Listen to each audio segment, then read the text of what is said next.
everybody. I'm going to share my top 10 fragrances of 2021. These have been absolute staples in my fragrance journey this past year, and I can't wait to show them to you. So I'm going to pick 5 on the niche side, and the first one I'm going for is Oceania. This reminds me of going to the beach during the summertime. It's a fizzy Sprite kind of fragrance, and when I go to the beach, yes, I have fun there, but for the most part, there's this place that I sit at where I sit on some rocks, and I start reflecting, and I just, when you have those moments where you just kind of appreciate life and you appreciate the things that you have. And there's just the smell of this mixing with the salty sea air, and the sun on my face and the wind blowing everywhere just reminds me of, like, it kind of grounds me. You're like, man, I'm very blessed and fortunate to be doing what I can do right now. And when I smell this fragrance, it humbles me in a way where it's like, don't forget where you came from. You know what I mean? So I love this fragrance and it has significant meaning to me. So Oceania by Roja Parfums. Number 2 is another Roja, and it's Elysium. This is one of my favorite fresh and clean fragrances to use. It's a lemon cocktail type of scent. So if I want to smell lemony and sexy, this is the fragrance I pull for. I've brought this to me when I've traveled to Vegas. I brought it when I was staying in this beach cottage inn for like a 3-day weekend, and it just never failed. You know what I mean? So people love this. I love this. It just reminds me of fun, good times. Number 3 is Soir by MFK. This is my amber vanilla amber vanilla fragrance. I pause it like that. Amber vanilla fragrance that reminds me of fall this past year. I remember I was talking outside with somebody and it was freezing cold, but I had this wrapped around me and they were like, shit, you smell so good. They're like, that smells fantastic. So this was pushing off me really nice. And it wasn't being too heavy and dense in my nose, because I know a lot of sweet, heavy fragrances can do that. But this is one of those sweet scents that floats around the air and just gives everybody a hug. So lots of people love this. I love this. Lasts over 8 hours. Soir by MFK. And I'll write all the links in the video description. Number 4 is going to be Cedrat Rosé by Mancera. I use this a lot during the spring and the summertime, and this one pulled a ton of great reactions whenever I wore it. This is probably one of those fragrances that, with me minding my business, just like running around trying to do stuff, people would compliment me and tell me I smell fantastic. And I'm just like, oh, thank you. And I kind of forget that I'm wearing this because I go nose blind to it, but it's definitely a strong fragrance. It smells like walking into Jamba Juice, dries down with this woody kind of base, but it's a lovely scent that easily performs over a day. And like, it's one of those fragrances that maybe I'll wear for a couple weeks, then I won't touch it, and then maybe I'll pick it up after a couple months and then fall back in love with it again. So that's what's happening right now. I'm in that stage where I'm falling back in love with the fragrance, because over the past fall months, I just never reached for this, but in the winter, I started again, and I'm like, damn, this is fantastic. So Cedrat Rosé by Mancera. And number 5 is going to be, here we go, Naxos by Xerjoff. This is my favorite Xerjoff fragrance that I've tried. Brought a smile to my face. This is a tobacco honey fragrance. It's very sweet. At the same time, I find this to be very cozy and seductive. I do find this to be like a sexy, sexy fragrance. However, even when I smell it now, it makes me want to cuddle. You know what I mean? So Naxos has not let me down. Every single time I have worn it, people have been blown away with this fragrance. I never usually get a compliment of, oh, that smells good. It's always, people just love it so much, where you could see in their eyes. And they tell me, they're like, that smells so fucking good. Like, that's what they say to me. And I'm just like, wow, I feel that way with me wearing it, but the fact that other people around me also get the same reaction with this fragrance and they're not into fragrances just means that this is a powerhouse scent. So Naxos by Xerjoff is going to round off my niche side of fragrances. Now on the designer, if I have to pick 5, let's start with Prada L'Homme. If there's a fragrance that makes me think of spring, it's this one. I wore this in March and April non-stop.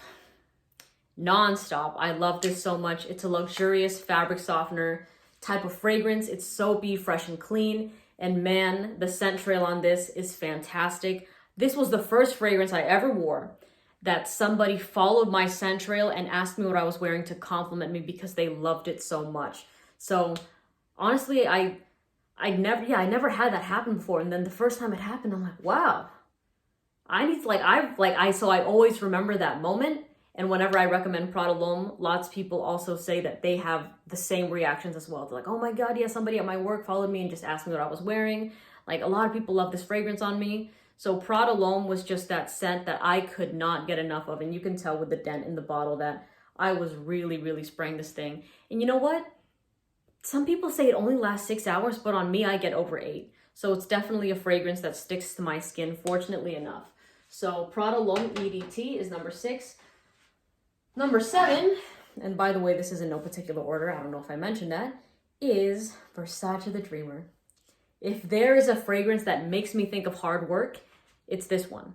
I wore this fragrance a lot over the summertime, and I would wake up and it's 88 degrees outside and it's 9 in the morning and I'm like, or like, yeah, it's 9 and I'm just like, why is it super hot? So I just remember like washing up, then eating some breakfast, and then spraying this on as my scent of the day and doing my TikTok videos because I only did TikTok back in summer. I only started doing YouTube and Instagram maybe or consistently back in October of 2021.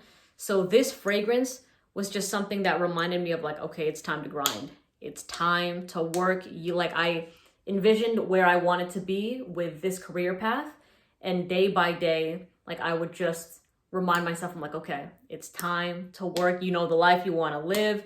You know what you have to do, so go execute, right? So this is the fragrance I would wear.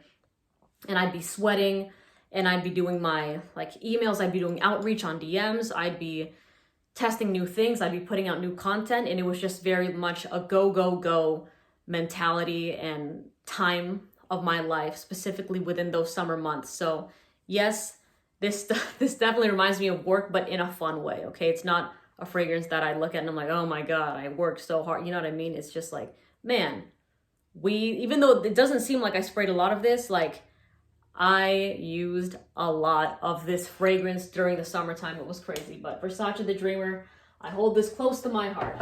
Okay, number 3, or technically number 8, yeah, 8, is going to be Pie by Givenchy. This fragrance is one that I honestly was not the biggest fan of when I had it back in, was it late August? Yeah, I got this in July. I got this around the summertime, and I'd never understood why people liked it. Yeah, I thought it smelled nice, but it was just a standard basic powdery vanilla fragrance. However, everybody around me always liked it. I'm like, okay, well, everyone likes it, so I guess I don't mind wearing it. I put up with it. But as of November 2021, that's when I realized this is a really, really good fragrance. I enjoy this. And now when I wear it, I can't get enough of it. So it's a scent that grew on me. It reminds me of just, I guess, the development of my nose, where it's like, okay, I smelled something and instead of not liking it and putting it away forever, I would test it. And maybe like after a while, I was like, hey, I like this. So it reminds me that there are gems out there that maybe I've turned my nose to, but when I revisit them in the future, it might be something I like. So this keeps me on my toes. Pie by Givenchy. And number 9, Oud Wood by Tom Ford. My favorite Tom Ford fragrance. This grew on me as well because I was definitely a noir de noir girl. And if I'm breathing heavy, I apologize. John, I'm with it. We're focused. We're in this. So Oud Wood by Tom Ford is a very unique woodsy kind of fragrance. I know when you hear oud, you might think it's something powerful, it's something strong, but it's not. Okay, it's very airy. It's something that floats. It just smells like a blend of different kinds of woods, but not oud. So you don't have to worry about it being polarizing. This fragrance though doesn't last. However, when I didn't quite enjoy wearing this like the first few times, I was like, okay, like people still liked it on me, right? But the one day that it clicked, I remember I was wearing this white t-shirt and it was hot outside and I had maybe 10 sprays of this on me.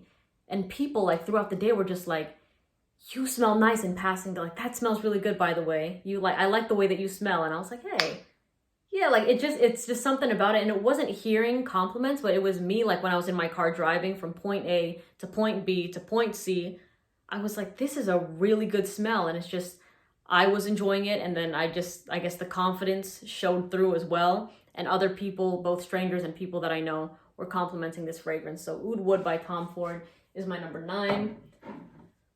And my number 10. To round off my top 10 of 2021 is Ombre Nuit by Dior.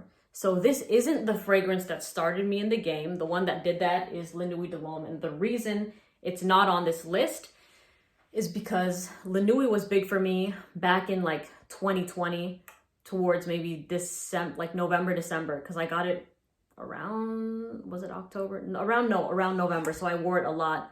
Last year, those first 2 months, that was my signature scent. But this fragrance is one that, since the first time I smelled it, I never got over it. I finished this tiny bottle, and there was maybe a month where I didn't have the smell, and I was like, man, I miss this. I wish I had this fragrance. And a wonderful follower decided to get me the bottle and send me the mama. So I've been using this one. But yeah, this is a fragrance that I don't think I will ever get tired of. There are so many here that have been honeymoon fragrances where I enjoy it for maybe a week or two, and then after that I never pull for them, or I hardly reach for them because I think the excitement phase is over and I don't really see, I'm not consistently wearing that fragrance. But with Ombre Nuit, this is a scent that will be with me for the rest of my life. Okay, you're gonna see this, I guarantee, in next year's video when I say my top 10 fragrances of the year 2022. This will still be here, hopefully, if the bottle still has some juice in it.